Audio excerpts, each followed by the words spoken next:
Welcome, everyone. We're about to have a conversation with Anna Heringer. It's the fourth in our series of interviews with contemporary architects. With us here is Jonathan Duval, a PhD student in our program at Brown University. And behind the scenes, we're getting help from Gregory Picard and Sean Tavares. I'm Dietrich Neumann, professor of the history of modern architecture at Brown University. And this series of interviews is sponsored by the Brown Arts Initiative and by the John Nicholas Brown Center for Public Humanities and Cultural Heritage. So I'm extremely happy to have as our guest today, Anna Heringer. All my students love your work and they've seen a lot of it in my lectures on contemporary architecture, and we're absolutely thrilled to have you. And just as a word of introduction, I want to ask you how you got to the place where you are in a second, but you are the honorary UNESCO chair for Earthen architecture, building cultures and sustainable development. You were trained as an architect in Linz, Austria, and then found your calling in doing amazing work out of mud and bamboo all over the world, really, in Bangladesh and in China and in Africa. And you immediately, just the list of your awards is so long, you can only pick maybe 5 or something, because as soon as you started doing this, which was like 3 years after you graduated, you won the Aga Khan Award in 2007, and you won the Wholesome Awards competition, Global Award for Sustainable Architecture, Building Sense Now, Global Award, Biennale Pisa Award, the Architectural Drawing Prize, Global Award for Sustainable Architecture, Emerging Architecture Awards. You were invited to present your work at the Venice Biennale last time it happened. And so it goes on and on. So this is really wonderful. And I wonder if you can tell us, maybe as an opening before we go to some images, to hear how this all happened and how you got to the place where you are. Yeah, I was a volunteer when I was 19 years old. Right after school, I wanted to see life from a different angle, from a different perspective. And I always dreamt of going abroad, but I didn't want to go as a tourist. I really wanted to, being engaged with the community. And it was by chance that I ended up in Bangladesh. I actually intended more to go towards the African continent, but I ended up in Bangladesh and had a most wonderful year where I really learned how sustainable and how effective it is to really concentrate on the resources that you find on a place and try to make the best out of them, and not getting depending on some external factors. And this is what I tried to translate into architecture then 7 years later. But it was good luck. It was also a portion of, or a mix of courage and naivete, I would say. I really had no idea what expected me, but I had a lot of, I was quite adventurous also. So I think it was this mix out of naivety and courage and curiosity to discover new things that brought me to Bangladesh. And then I had really this passion for development work that was very clear for me. I wanted to have an impact for social justice. I wanted to have an impact in environmental issues. And at the same time, I had this feeling, I also really feel this urge for being creative also inside. And I want to create something beautiful. And it was during a time where architecture and beauty was not seen as a necessity in development work. It was like, whenever there was a building done, it was engineering. And that kind of engineering that really ignores the vernacular structures, the vernacular materials, the cultural context. It was more bringing kind of our Western understanding of proper building methods to the global South. And it was deeply disturbing to me, but at the same time, I didn't really know how to bring these passions together and how to feel useful or how to bring in something useful, because I was also starting to doubt, if as an architect and concerned about beauty, this is really something necessary. And the missing link between these passions of development work and creativity, beauty, aesthetic was the clay for me. It was really like I had this classic pre-diploma depression, like the final diploma is coming closer and you think, my God, I don't want to end as a normal architect in an office. It's like, I just couldn't imagine myself. And then I had the good luck that there was a workshop in our university of Martin Rauch, who is an earth builder or the expert in earthen structures. And the moment I had my hands in the mud, I just felt, okay, this was my missing link. This is the material that has this power for a social catalyst or for bringing social change, also really ecological material in the sense of cradle to cradle. And then it also has this incredible beauty inherent, like really this authentic beauty that I was looking for. And from that moment on, I decided to design the Métis School as my diploma project. I have one. And then it was my diploma project. And then, you know, I raised the funds for 1 year and got a fantastic team together. And then we went to Bangladesh and built it.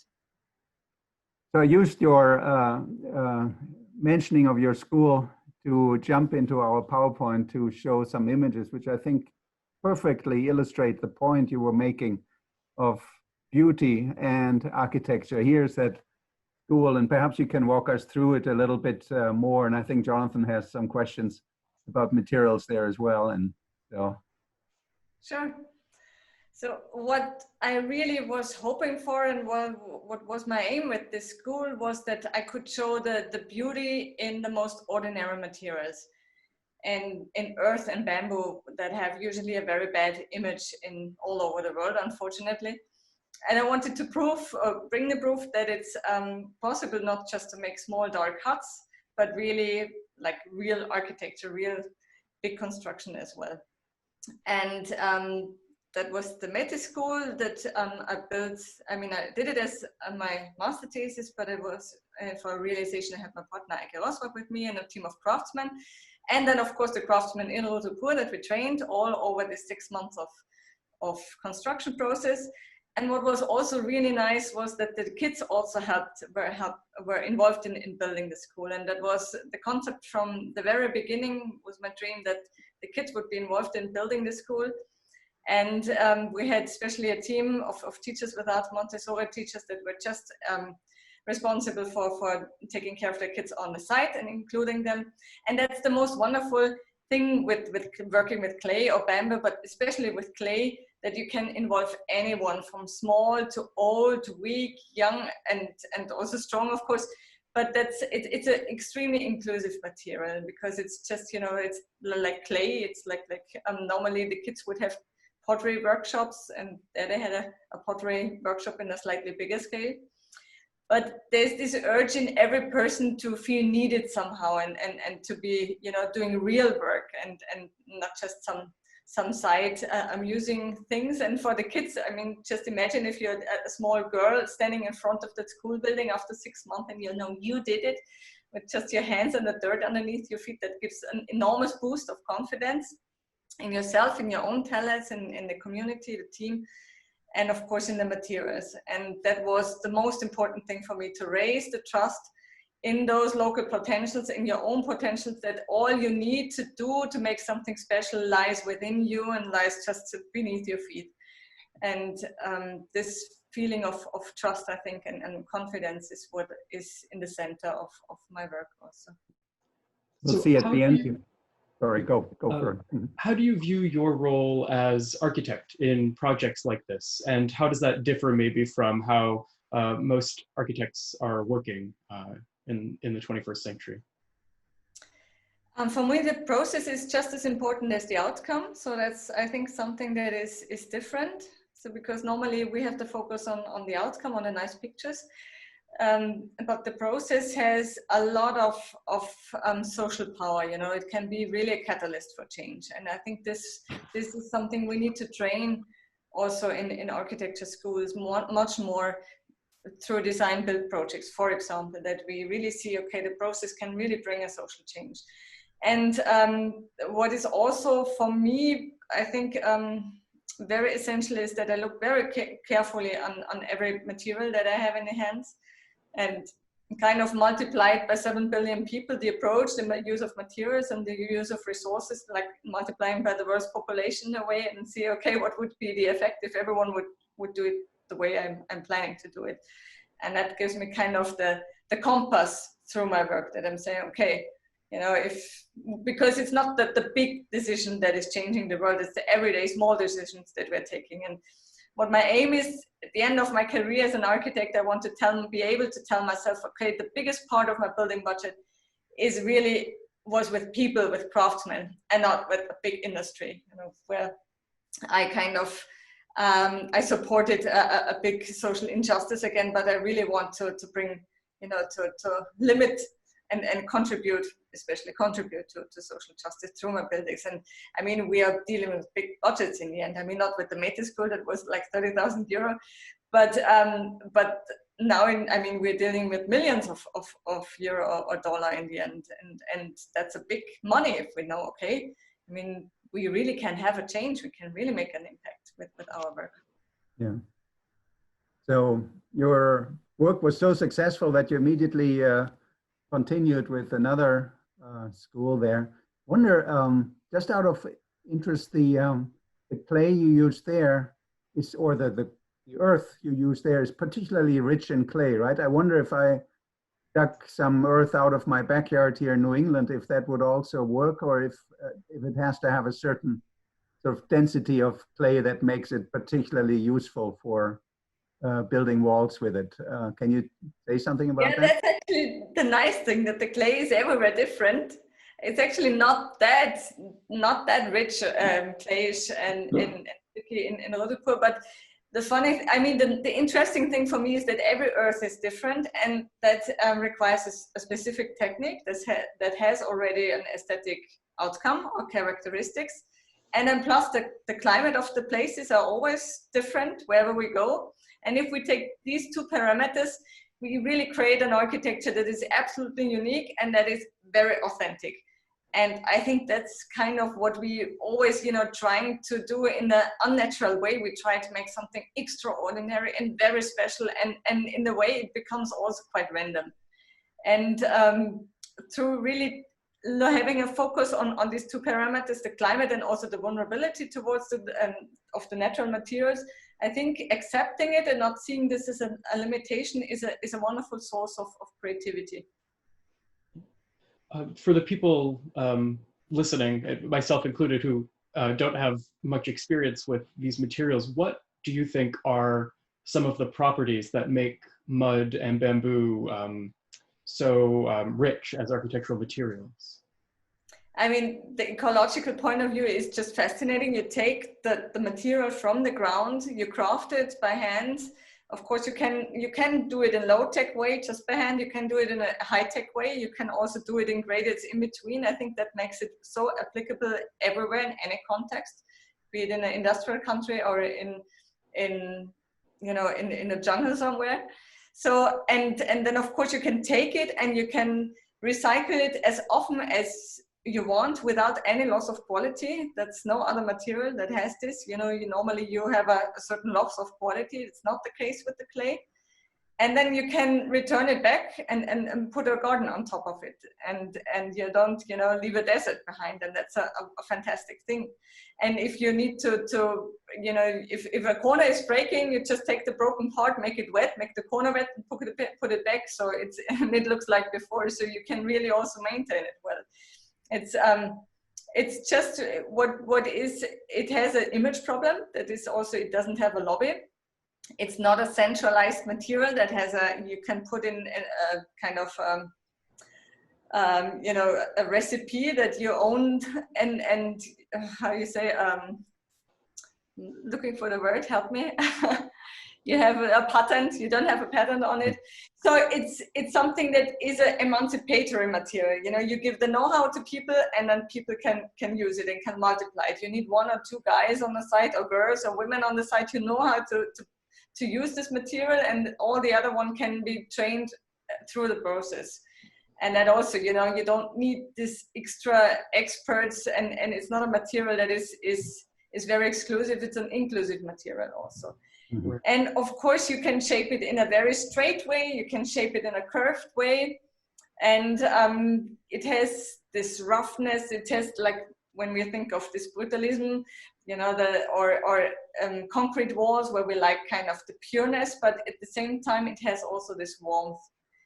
And it's much more than just a building material. It's also really an element. I mean, there's so many methodologies and poems and old songs about Earth, Mother Earth. So this is something that where we have a deep connection as human beings. And I think that's really, you feel it when you're in the earth walls. They really embrace you, and you feel very, you know, you're very calm and protected in these earth walls.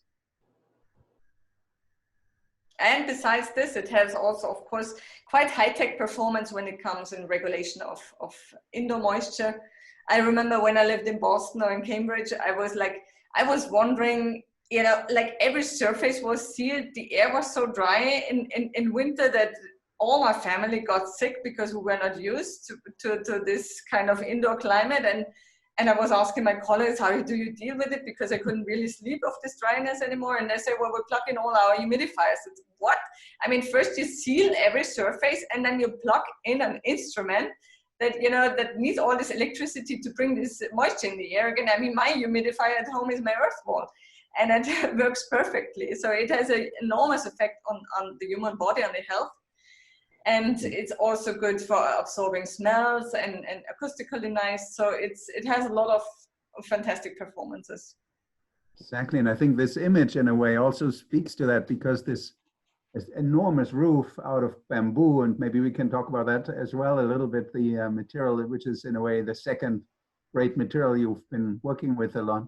I assume both obviously provides shade because it gets warm there, and at the same time it also protects the earthen walls from monsoon rains that you have, yes. Right? And bamboo, of course, has also amazing high-tech qualities in its own right. Yeah, that's true. Absolutely. I mean, for earth is good for pressure, but not for tension. So you need some sort of dialogue partner. This could be timber, this could be bamboo, wherever it is, whatever is available. And of course, that bamboo is a fantastic material. It's very rhythmic. It has all these possibilities with the bending as well. Yeah. You have these incredible shade-giving. This is also bamboo, right? The sort of screens, yeah, that surround it. And yeah, this was actually nice because we wanted to show how, you know, I mean, normally when you go from a low income, let's say some farmer families, and suddenly, you know, the children get educated, they maybe become a teacher, and then the first thing they do is moving away from the mud house, from the bamboo house, and going into bricks or concrete. And we wanted to show that, you know, it could very well work also for middle class families and richer, of course. And all that you need is giving more care, more creativity, more craftsmanship in the materials, and not, you know, changing the material as such. And the people loved the bamboo, you know, they called it then the bamboo castle suddenly, because it just had the pattern. So it's not, you know, putting carbon emissions in and crafting a material from mud to brick, for example, you know, the energy, but you actually put in more craftsmanship, more time and more creativity. And that's the change. And that is, of course, much more social and much more ecological than going from bamboo to steel and from mud brick to fired brick or to concrete. I want to just show the sort of breadth of your work by taking us down to Zimbabwe, to this great kindergarten you did there. Maybe you can, and that involves slightly different materials. Maybe you can tell us a little more about that as well. Yes, it was surprising. I thought of going there and building again an earthen structure, but what was really the predominant material, which was a surprise, was timber. It's really a lot of timber around. And Zimbabwe has quite a strong culture in doing nice thatched roofs, but not in that area. They had really bad roofings. And I thought it would be really important that people learn how to do proper roofs also in this area. And so we had to focus on the roof and put the roof kind of also in, so I mean, make it the roof and the wall. And of course, this kind of cozy shape for the children was wonderful. And my first dream job was being a hair cutter. So finally I had a building that I could give some sort of haircut. Yeah, so that was was the drawing. So the nose that you see is kind of the equivalent to the caves in the Métis schools. It's kind of the snuggling zone, or also it could be used as a stage, you know, and where you can sit. When I always do the test with my students, what are the favorite spaces when we were children, and it's always the same. It's this kind of this situation where you're not in the middle of the group, you're a bit aside, but you have full acoustic or visual overview of what's going on. So this kind of, be it in a top of the tree where no one can see you, you're hidden in this kind of under the leaves, but you see everything what's going on, or on the bushes, or under the table with the tablecloths, you know, covering you, but you hear everything. So this kind of situations, and that's a bit with this nose. So there's a curtain, so you are not kind of seen, but you could see and hear everything that you want. So this is kind of the situation that I also brought here, and of course in the Métis school with the caves. And also we had found that there are some, yeah, here you see the stage with the curtain, and yeah, and then the multifunctional room. That it was also important, and it was important that it goes quite high because the temperature is quite good inside, and it was interesting. It was quite large structure for a kindergarten. I mean, the height of 5.5 meters is quite a lot for a kindergarten. But because of the warmth of the material and this kind of really haptic feeling, they feel still very cozy and protected there. Yeah, that was the model that we brought there. So how they could assemble those beams, and there was already a carpentry existing, so we could train them in more proper structures and more engineering structures, not just the, you know, small tables and so on. And they were very, I mean, like creating work and also creating know-how is a big part of all the projects that we are doing. Yeah, that is with Stefano, who was the guy who was mostly on the site from my team. Here it is under construction.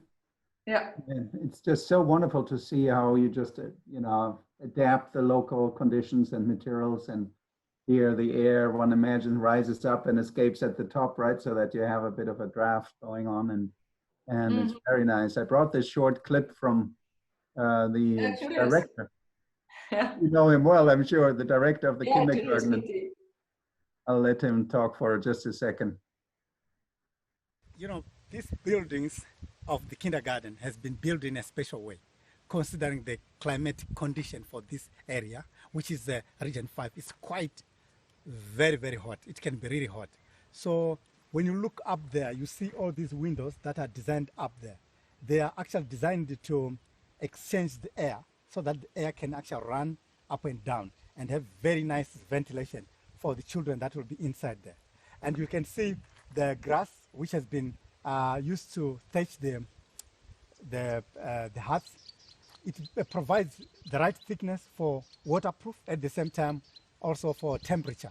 The temperature will be like stable. When outside here is very hot, the temperature there will be very good for children to learn in there, even for sitting there. When you look very closely, you see that all the material that has been used to build this house is kind of locally available. All this material was found here in Manman. So the design of this dome-shaped or round huts is coming from the Zulu kind of construction, which is from the Southern Africa. And when Anna Heringer was designing this one, was reminding us about our culture, which was quite unique and very special. And I mean, it carries a lot of value, add value in our culture and a lot of appreciation. And that has been proved by many people coming to see this building. And now and again, we had to show people.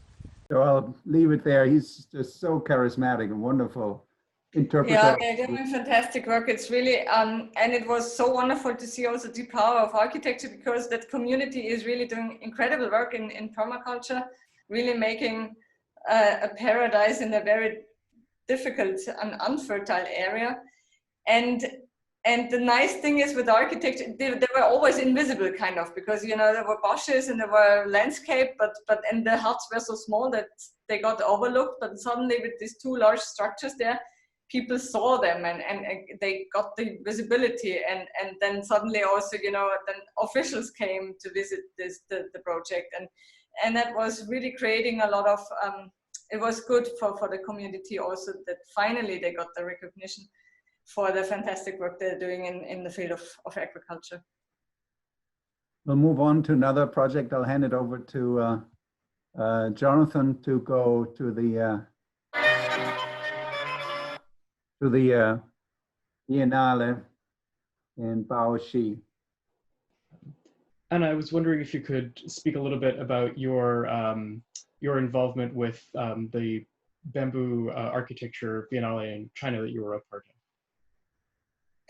Well, I went there and I kind of had something in mind already, what I could imagine. I was, you know, thinking of kind of a bamboo forest and then plugged in some boxes and so on. And then I was on the opposite side of the river in a workshop, in a ceramic workshop. And then I saw a lot of, they're doing this celadon, really beautiful ceramic there. And I suddenly saw them piled up some vases and some shapes. And I thought, suddenly, you know, it popped there, this kind of shapes that I wanted to have there. And then I was thinking, yeah, okay, this is kind of a wild shape, and how do I do it with the infrastructure and everything? Then I thought maybe, you know, a core of stone, of mud could host all the facilities, and then I just could dock on this kind of core with kind of a tent-like structures, like that could be lit then also from within in the evening in gloom, like this kind of Chinese lamp shades and so on. And so I started a lot of basket weaving afterwards. I started vernacular structures. I mean, vernacular, so it basically I saw partly also small size, and then I just took it in a completely different scale and used some twists, you know, but the source of everything is quite vernacular from basket weaving. Then for example, I also had some fishing baskets from Bangladesh that had these nice corners. So I took the same element here for the corners. So this is how I'm kind of collecting my bits and pieces together. So that's usually how I start my project. I go to a place, see the materials there, see the crafts there, see the shapes and whatever patterns that are there. And then I'm trying to make myself really empty and open, completely open, and then, you know, let things come, whatever pops up in the mind. And very often I do this with building, you know, sketching in 3D in large clay models. Not with this one, but with many other projects. Yeah, this is, when I saw this, that was the first project I saw of your work, and I was immediately floored and then explored a little more. I wanted to show you something that gave me great pleasure, and I hope you'll like seeing that too. One of our students, I think it was 2 years ago when I gave that lecture course last time, Contemporary Architecture. He's still around, and of course I showed it again this year, but Stefan Kaufmacher, as his final project, he did a little animation of this project. So turning the low tech, yeah, I'd love to see, you know, of mud and basket weaving into the high tech representation. I think he did a great job. That must have been like first year or something. And I'll just quickly run this. I think I'll take down the sound a little bit so we can talk over it. But here it comes. You see it? Super cute. And here's your earth structure. Yeah. Let's see a little more of it. Yeah, these are the cores exactly that host all the facilities. Super cool.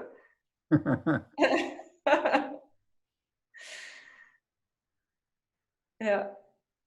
Wow. Your copy, I'm sure he'll be thrilled if you. Yes, you please saw tell that. him. Congratulations. I want to have that. It's beautiful. That's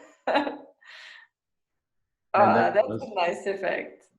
The pods closing for the yeah, super nice, super nice. And here comes the basket weaving. can only imagine that. That's pretty hard to Wow. do on a computer. There you go. Wow. Oh, fantastic. That's Nice. extremely Anyway, cool. Wow. a great project. So great. We'll move on, and I just show a few more images of the wonderful project. Here's the earth coming out of the ground. Awesome, right? Yep. And I wanted to just interrupt for a moment. What struck me, and I put that in when I, talked about in my class, that these round buildings out of stone and clay, of course, have this enormously long tradition in Fujian, very near Baoxi. And I just these are absolutely fantastic tunnels. Yeah. Those Hakka houses, and there's still thousands of them around, right? They're now protected as UNESCO heritage sites, but they go back some to the 12th century. Of course, they've constantly been upkept, so the earth has been renewed after each monsoon rain, I imagine, or so. And they age very well. I mean, it's like it has the image that it won't last, but earth, there is a natural kind of crystallization process after a while, because they're kind of breathing the humidity in and out, and after 4 or 5 years the surface turns really, really hard. I saw that in Uddaypur, and then there's a little erosion in the beginning, but after a few years it stops. It's really amazing.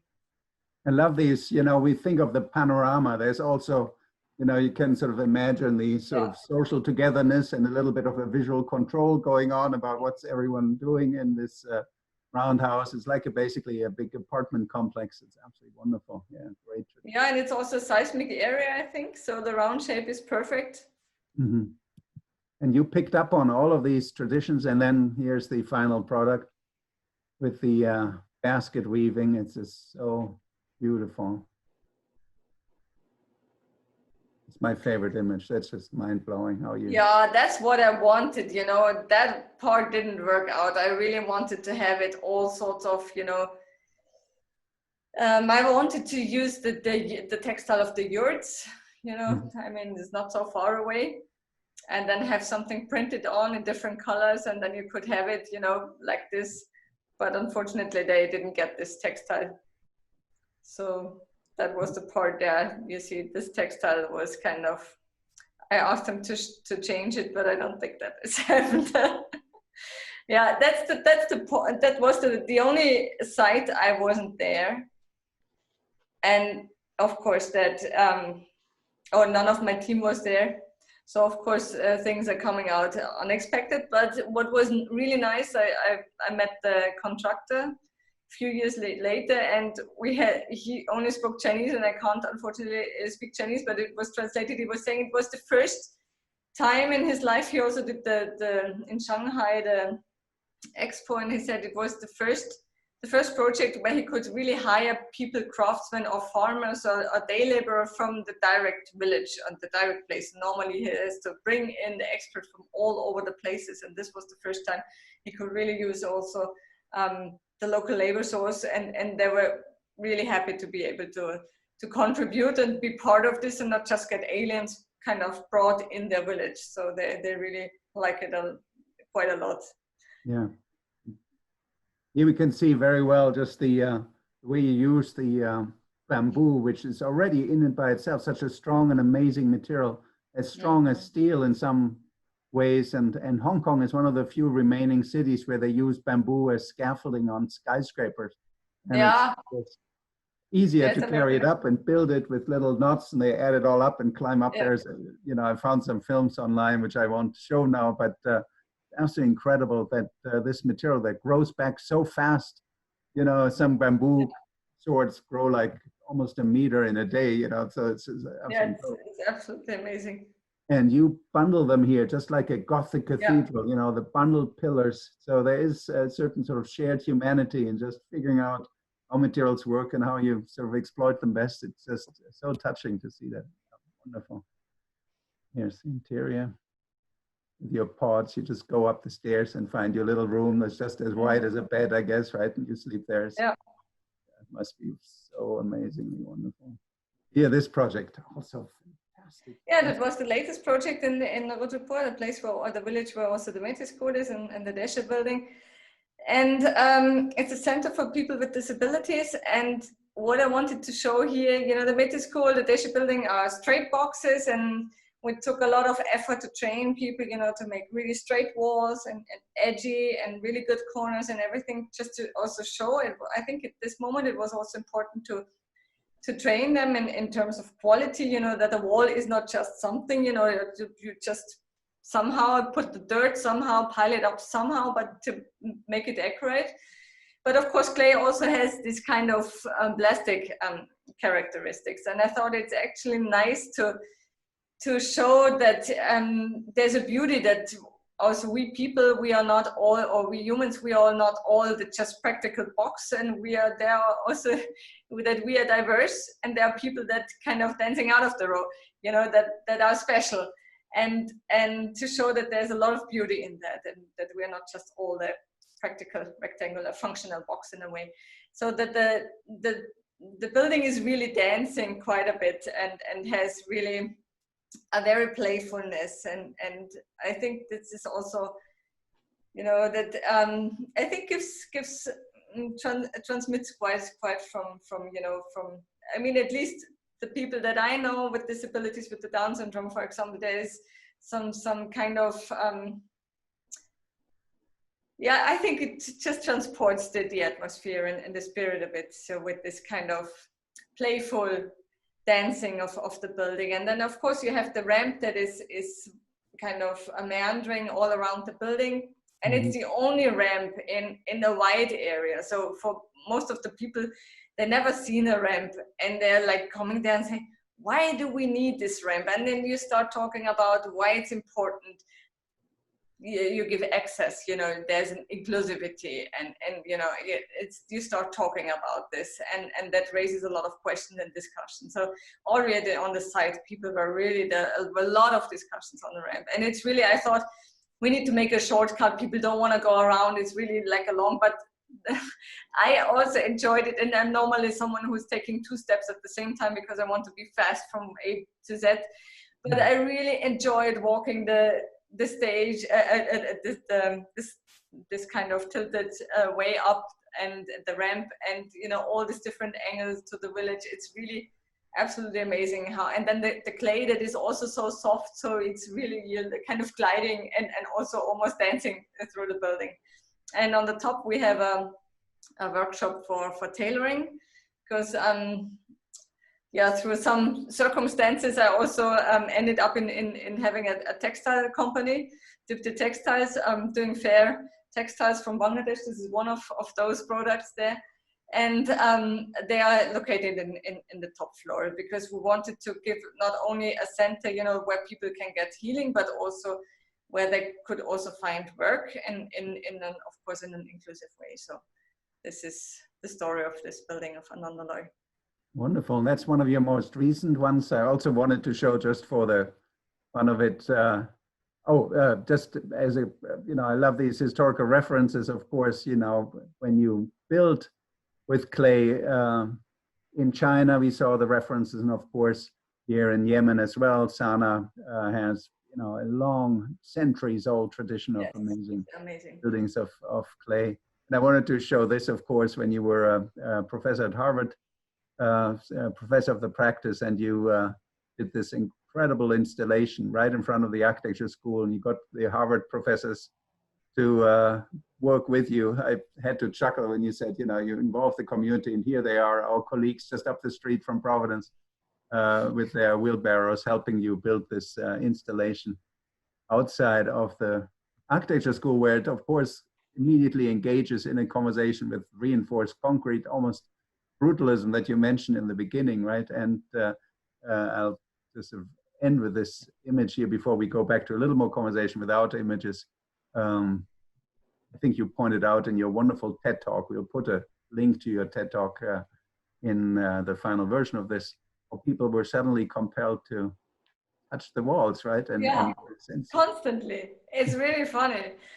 And it looked like the clay in Boston is great, looked like concrete almost. So you couldn't, from a visual point of view, you couldn't make a difference, but people were constantly touching it. It was really wonderful to see. And also how this place changed suddenly. And it was always before just a place where you just crossed in a very fast way. It's noisy, windy, loud. It's really not a place where you actually want to inhabit and rest and stay for a while. It was just, and suddenly there were all sorts of communities mixing there. It was really amazing, from kids, kindergarten kids who made a rest, you know, when they went to the playground, or skaters, of course, with the ramp, or also even homeless people staying there for the night. This was, and of course also professors having lunch break there, and students. So it was really a wonderful mix.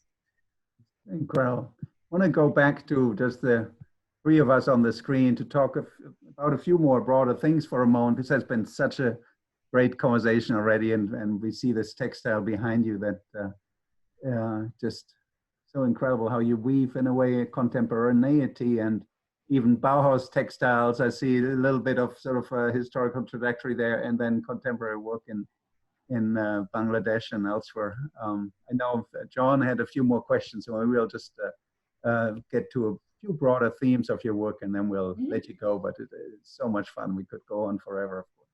Yeah, the last Harvard example sort of reminded me of something you mentioned earlier, that there's no mud lobby trying to get this this material used. And I'm wondering, in somewhere like Cambridge or Providence, or in Germany, how we can get mud architecture off the ground and working. I imagine that since there's no lobby, there's not much funding for materials testing. We're talking about places that have very strict fire, building, and other life safety codes. So how can we work around those sorts of challenges with getting this material introduced?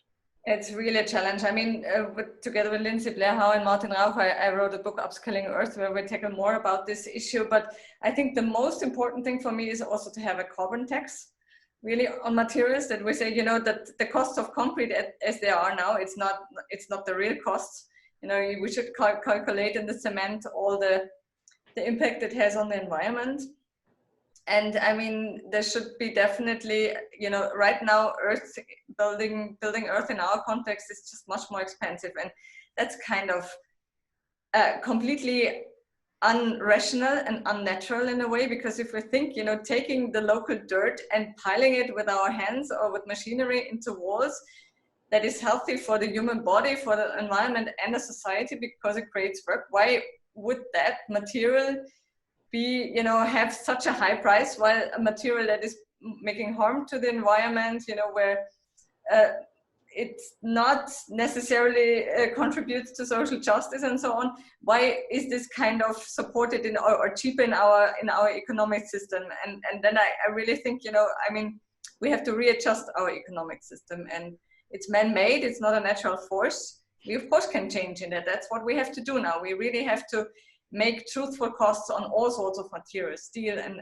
aluminium and whatsoever. So, and also reconsider, or consider what kind of has effect the material has after it was a building, like also the cost of dismantling and degrading, we should calculate in this. And to me, it's weird. I mean, for me, I see human labor also as a form of energy. When we think of alternative energy, we always think of solar, wind, and so on. But human energy is also a source of energy that is very highly taxed. So I think, we should reduce the tax on human labor so that craftsmanship is possible, affordable again, and increase the tax on carbon emissions. That would make an enormous change and would make Earth really much more attractive, because it's available everywhere at very little or even no cost. I mean, now when we dig and we have all this excavation material, we bring it to a dump. We have to pay for it even to get rid of it, while we could just put it in a formwork and build our walls out of it.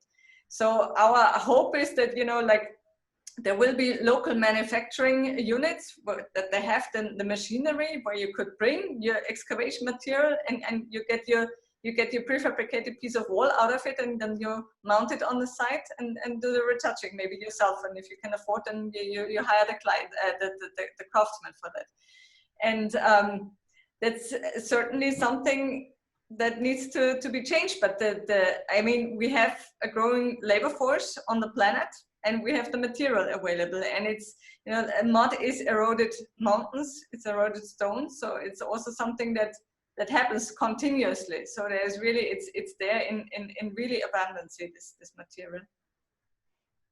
And of course, I mean, the lobby, I think we have to be the lobby, because it should be in everyone. It should be simply in our interest to live in a healthy surrounding, in a healthy house, and a house that has no negative impact on the coming generations.